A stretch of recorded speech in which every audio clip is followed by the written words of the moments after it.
Topping the news, an apparent sickout at the Department of Social Services. Major upgrades being done to a landmark in East Grand, Bahamas. And a shooting incident sending 2 people to hospital. The Bahamas Tonight, the Northern Edition, starts now. This is the Bahamas Tonight, Northern Edition.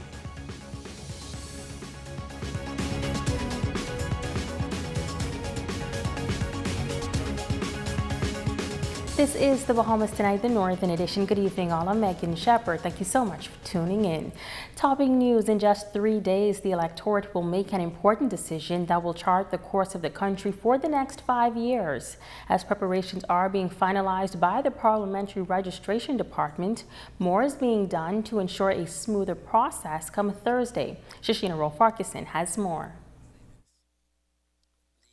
While in the nation's capital, there was quite a stir on advance poll day. Here on Grand Bahama, the process went relatively smoothly. Assistant Parliamentary Commissioner Denise Pinder admits, though, that the major challenge was the long lines, as more persons signed up to vote early than ever before. But she says on Election Day, the plan is to give greater attention to the elderly and the disabled. We are hoping that we'll have an additional resources where those elderly on the line, particularly queuing on the outside, that we'll be able to get them in.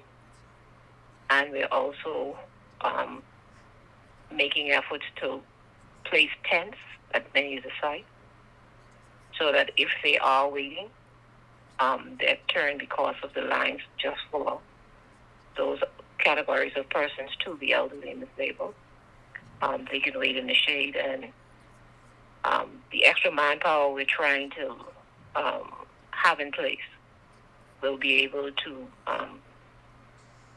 come and get them so that they can be expedited at the various polling places that they're waiting to get in.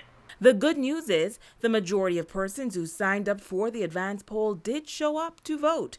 In Central Grand Bahama, 576 of the 721 voters took advantage of the advance poll. In East Grand Bahama, 529 of the 721 eligible voters showed up. In Marco City, 650 of the 773 persons voted.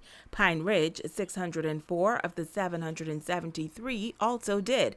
And West Grand Bahama, 375 of the 448 eligible voters also took advantage of early voting. Basically, because overall on Grand Bahama, 2,924 of the 3,521 persons who were on the register for that day cast a ballot. But now, with quarantine voters getting the all clear to vote, organization and social distancing is key. Everyone will be on the same line.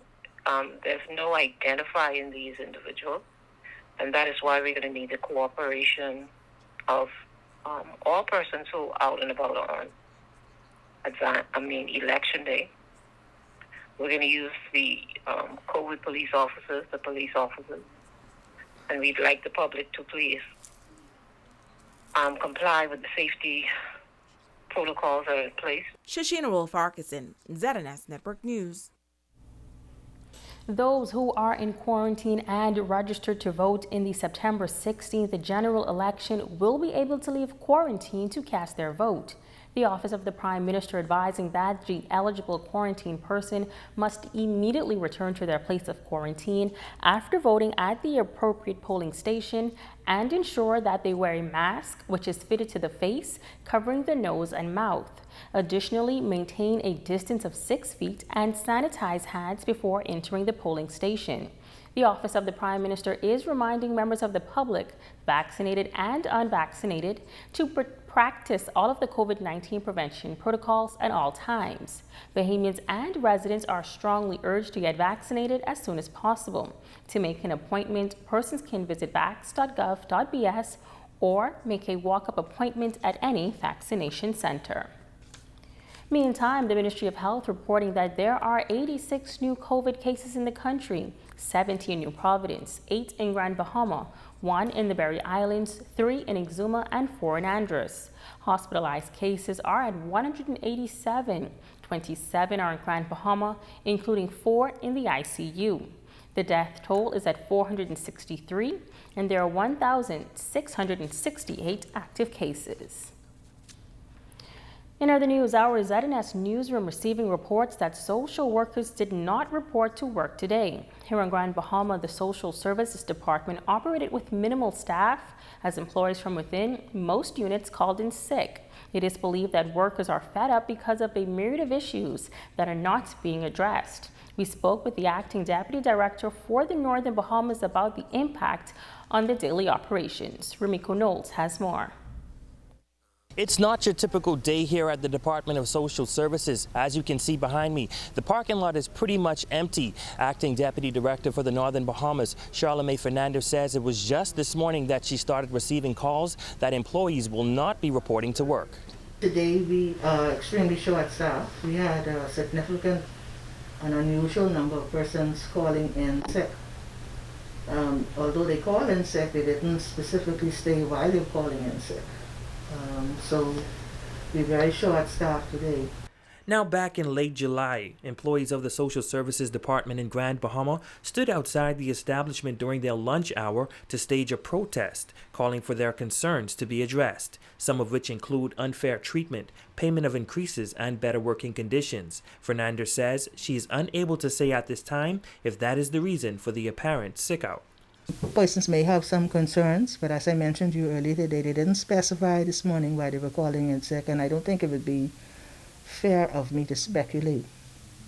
I can only report what I know to be the case. An unusual number of persons called in sick. They didn't specify why they were calling in sick. She adds that it is also unclear at this time as to how long the workers will be out sick, but despite the empty hallways, chairs, and the cubicles, she says the Department of Social Services will still be open. I am hopeful that persons will report to work tomorrow so we can get back to the normal speed of operation, but of course that remains to be seen.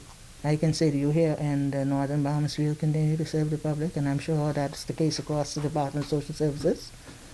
Whoever is here and at work, we're going to serve the public to the best of our ability. Rumiko Knowles, ZNS Network News.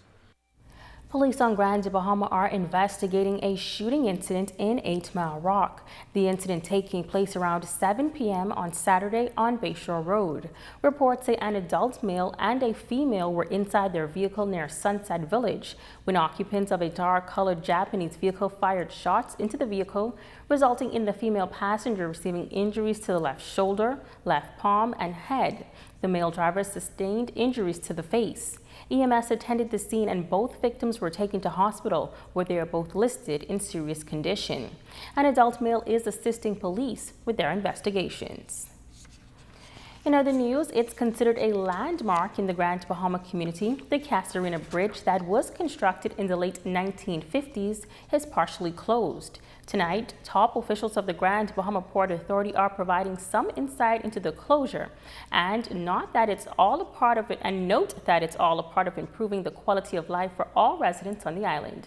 Italia Hall reports. You may have noticed signs advising you to slow down as well as a road closure notice in the Lucaya area just before you cross the Casuarina Bridge. That is because the Grand Bahama Port Authority is preparing to undergo a major project. Senior Manager of the Sales and Development Department at the Grand Bahama Port Authority, Charles Pratt, says since Hurricane Dorian, Lucaya Services Company Limited, LUSCO, has been assessing all of the infrastructure in the Lucaya community to ensure that road users remain safe and to maintain the quality of living in that area. Our assessments over the time have shown that some of the infrastructure was impacted, especially after Dorian, like the bridge, both bridges, so Jack and Casuarina Bridge, as well as the waterway inlets, like the Grand Lucaya Waterway and Fortune Bay Inlet. We have, since Dorian, undertaken a series of assessments. As you can imagine, it's a very protracted process. Pandemic did not help that process. Deputy Director of City Management at the GBPA, Troy McIntosh, says contractors will begin work shortly. Dorian would have done minor erosion to the slopes of the bridge, And so there's no major issues, but of course we see it necessary to carry out works, and to carry out work we needed to do some detour, having persons drive on the eastern side of the bridge to traverse to and from town. And so it was very necessary to do that in the immediate so we can proceed actually with the works. He's asking motorists to drive carefully. We have seen persons traversing on the right-hand side of the road, just to remind motorists that in the country of the Bahamas, Freeport is no different. You always drive on the left-hand side of the road. And so if you are going up the bridge on the right-hand side, divided lane, then you know you're in the wrong lane.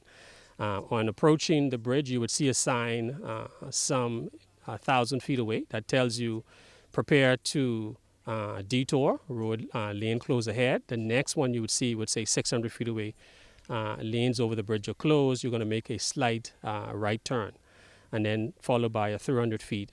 Of course, just preparing you to reduce your speed, and also you'd see a posted speed limit of 15 miles an hour. So we're asking persons to pay attention. We've seen persons distracted on the phones, or maybe talking in cars, and as a result, miss the signs.